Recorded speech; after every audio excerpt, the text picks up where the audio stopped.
This is GM Word of the Week, and I'm Fiddleback. Gemstone. One of the things we have to say for Dungeons & Dragons is that the name of that particular fantasy adventure game is, at least, pretty honest. The game is pretty much exactly what it says on the can, so to speak. The heroes of the game spend most of their time descending into dark underground catacombs, dungeons, and fighting all sorts of mythical monsters like, dragons, just to pick one example. It's as much truth in advertising as you're going to get from a game these days.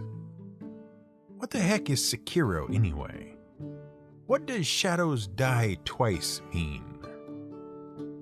Heck, it's a From Software game. The only thing dying in that game is the protagonist. And they're going to die a heck of a lot more than twice, so we appreciate that Dungeons & Dragons is nice and clear about its gameplay. Clarity is very valuable. Of course, the name Dungeons & Dragons does leave out one very important facet of the core gameplay. You descend into dungeons, fight dragons, and take their stuff. We're guessing they couldn't come up with a word that starts with D and ends with getting rich? Dungeons & Dragons and dough? Speaking of which, have you ever wondered why bread and dough became synonyms for money or wealth? Well, it dates back to the 19th century. Bread was, of course, a staple of the working class diet. Well, honestly, it's a staple of the human diet, and it's been so for ages. So it was common to refer to working as earning one's daily bread. But in 1851, a clever brother of Yale University's Alpha Sigma Phi fraternity substituted the word dough for bread in a column in the fraternity's newsletter, the Yale Tomahawk. And it appears the clever wordplay just caught on. Speaking of clever wordplay, let's go back to the end of our last episode. See, if you didn't notice, or if you just decided to start listening to the podcast at this very episode, we spent the last couple of episodes talking about precious metals and coins.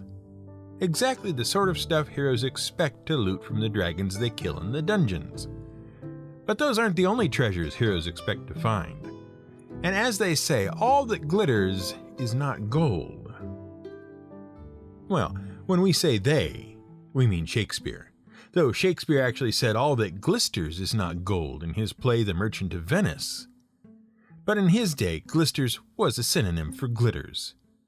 And in truth, he was restating an old idiom from a much earlier age. For example, Chaucer once famously said, "It is not all golde that glareth."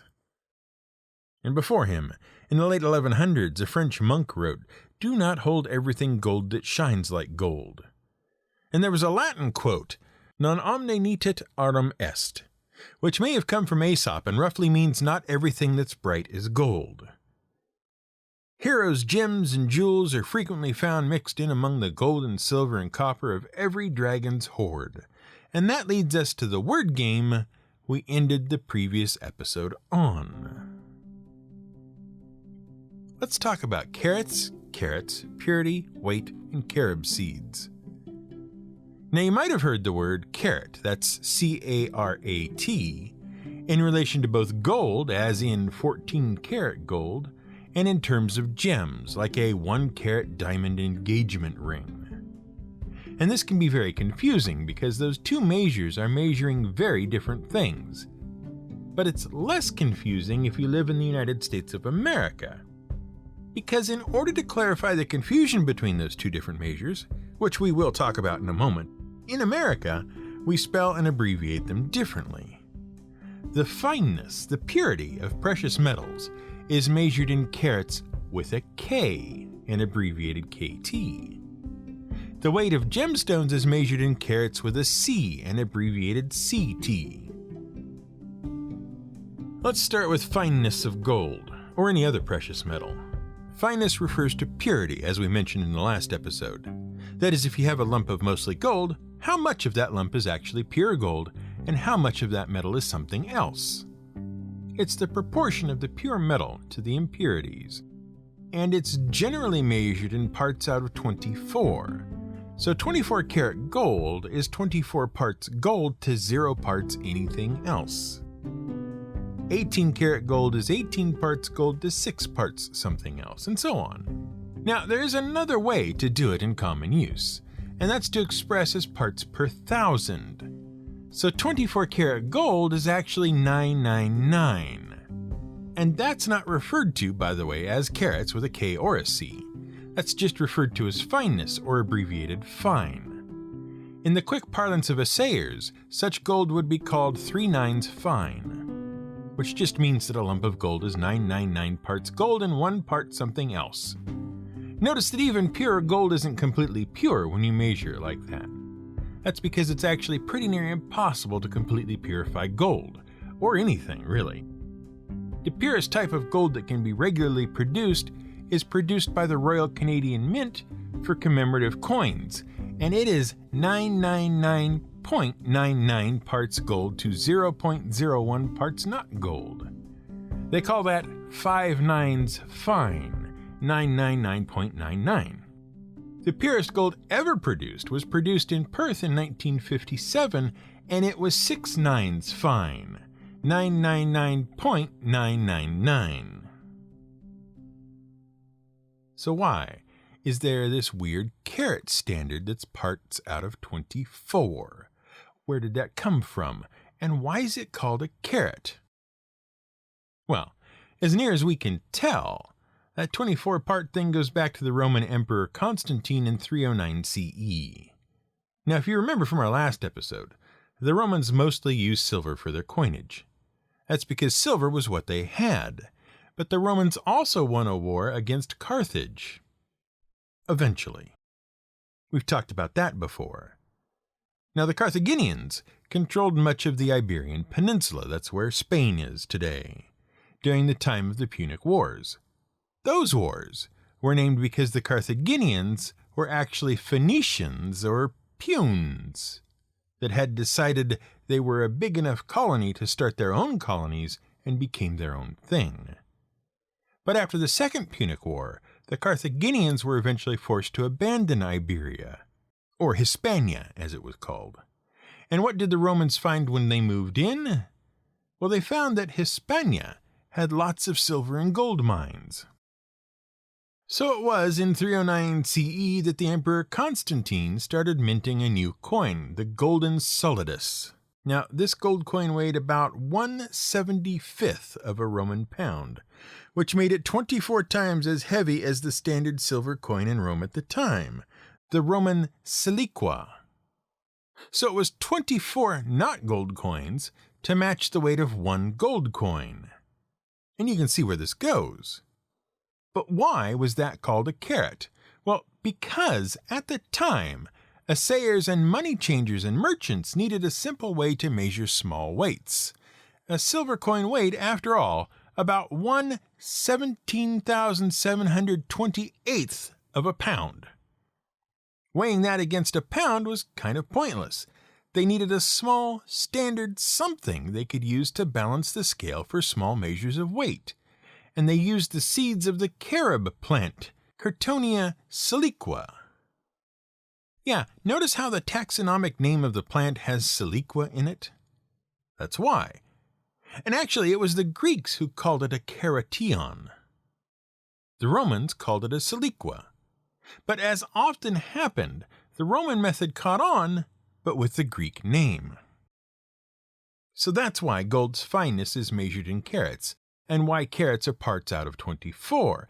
And that's also why gems are measured in carats, because as you might have noticed, carats are actually a unit of weight. And that's true even with fineness. When we say gold is 18 carats, we mean if you weigh a lump of gold, divided that weight by 24, and then multiply by 18, you'll get the weight of the gold in the lump. So it's parts out of 24 by mass. That's how the cool kids say it anyway. Now weight, or carat weight, is also used to measure the mass of gemstones. But in this case, it's a more absolute measure. It's not a measure of purity, it's actually just the weight of the stone. a carat is 1/5 of a gram, and gemstones are measured to the nearest hundredth of a carat. So you could have a gemstone that was a 0.10 carat stone. In grams, that would work out to be about 0.02 grams. But gem cutters and jewelers refer to fractions of a carat as points. So, that 0.10 carat stone is also called a 10-point stone. Carat weight is one of the so-called 4 C's of gemstones. It's one of the 4 qualities that modern jewelers use to set the value of a gemstone. But believe it or not, it's not the most important of the 4 C's. So let's run through those 4 C's quickly. You know carat weight now. That's just the mass of the stone. And note, it is mass, weight, and not size. Some gems are heavier than others. It varies by type. There's also color. Now every gem has a preferred color. It's based on the type of gem that it is. But depending on how pure the gem is and the presence of impurities, the color can vary a little.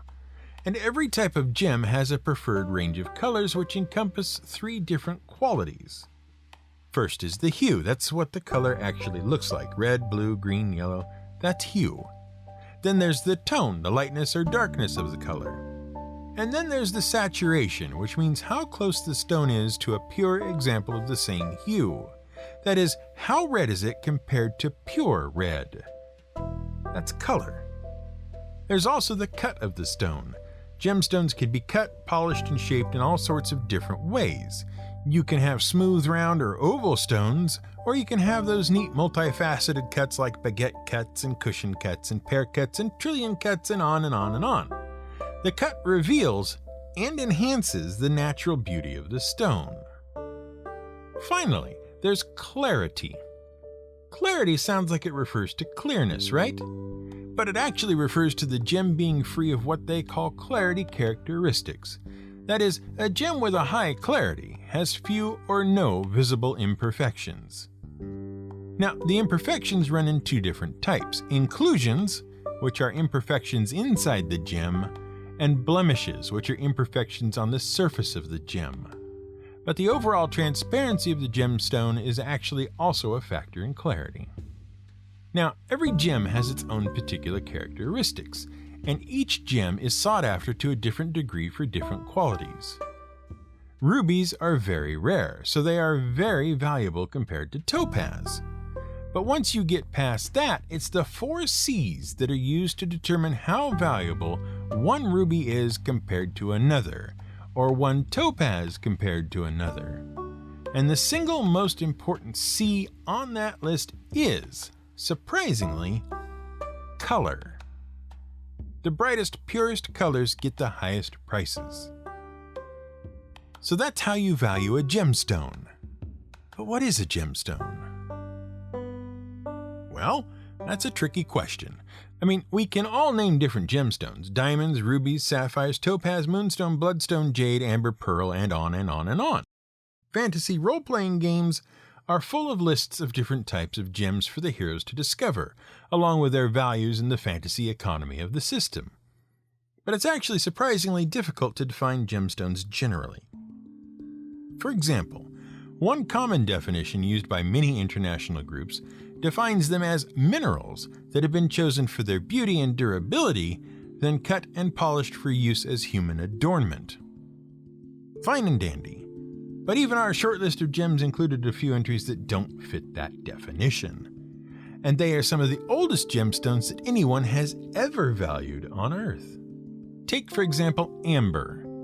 Amber is a lightweight, smooth, yellow or yellow-orange gemstone. It's easy to work, easy to polish, and quite pretty. But also not a mineral. It's not a rock.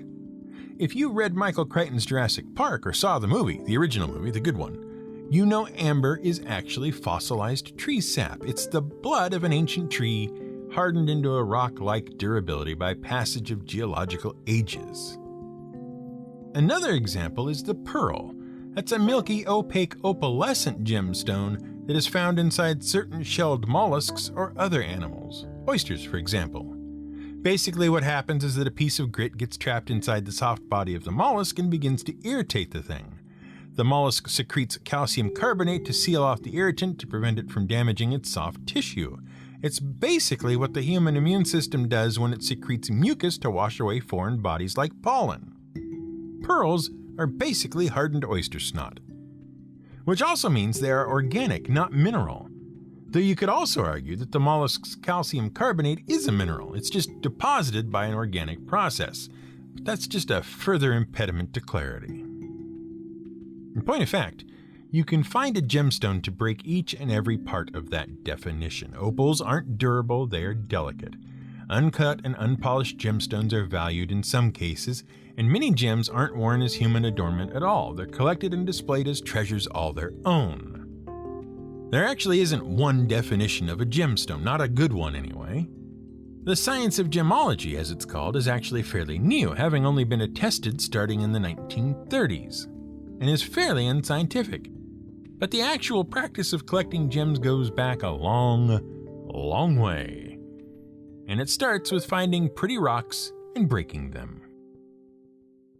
All over the world, different groups of ancient peoples came upon particularly beautiful natural rocks, or rock-like things. The first gemstones, which were being gathered by ancient people several thousand years before the Common Era, the first gemstones were the ones that were easy to find and easy to shape: amber, turquoise, coral, lapis lazuli, and malachite. And different peoples treasured different stones based on what was available. Amber was common around the Baltic Sea and in southern and eastern Asia. Turquoise, a sky blue mineral, was prized by Egyptians, Tibetans, Persians, and native North Americans. Coral, another organic mineral, was worked in India and northern Africa and in America, at least in the coastal areas. Jade was very popular in China as well as among the Aztecs and Mayans, extremely so. Of course, the story of jade also illustrates some of the problems with talking generally about gemstones. See, jade is a very durable mineral that can be polished to a brilliant shine. It's normally associated with a bright green color, but actually can come in all sorts of colors: lavender, yellow, blue, black, red, orange, even gray. Because it was so durable, it was very useful in tool use. Axe heads and stoneworking tools made of jade have been discovered that are over 5,000 years old. But it was also used for adornments. Buttons and brooches, pins, talismans, and so on were all made of jade.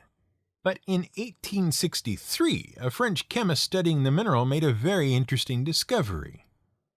There's no such thing as jade.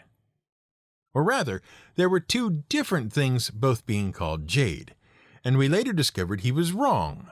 There are three things called jade. Three different minerals that look similar enough and have similar enough properties that they could all be mistaken for each other.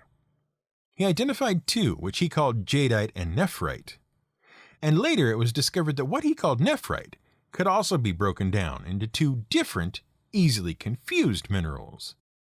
There was actinolite and tremolite. Interestingly, later on, archaeologists noted that the Chinese craftsmen had a pretty discerning eye. They'd noticed that some jade was better than others. It was easier to work, but harder and more durable, and it had a brighter sheen when polished. It came from the region of Burma, now called Myanmar, and they loved it over all other forms of jade. So they did notice the difference somewhat. Rubies and sapphires are another great example of the hodgepodge nature of gemology. Rubies and sapphires are actually the same mineral. They're made out of corundum, which contains aluminum and oxygen, but different impurities in the corundum create different colors. A red corundum is called a ruby. Any other color corundum is called a sapphire. Heck, some red corundum is called sapphire if it's got too much purple in it. Ruby has been particularly treasured throughout history. It was once called the king of gemstones. It is extremely hard. The only harder gemstone is diamond, and rubies can be polished or cut to a beautiful fiery luster. In fact, in the era of Dungeons and Dragons, diamonds shouldn't even be on the market. See, diamonds had their heyday back in the 4th century BCE, when they were discovered in India.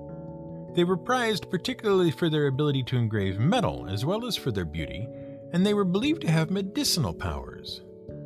They were traded heavily between China and India along the Silk Road, and then, well, the diamond mines in India ran out, and no one had found any other diamonds anywhere.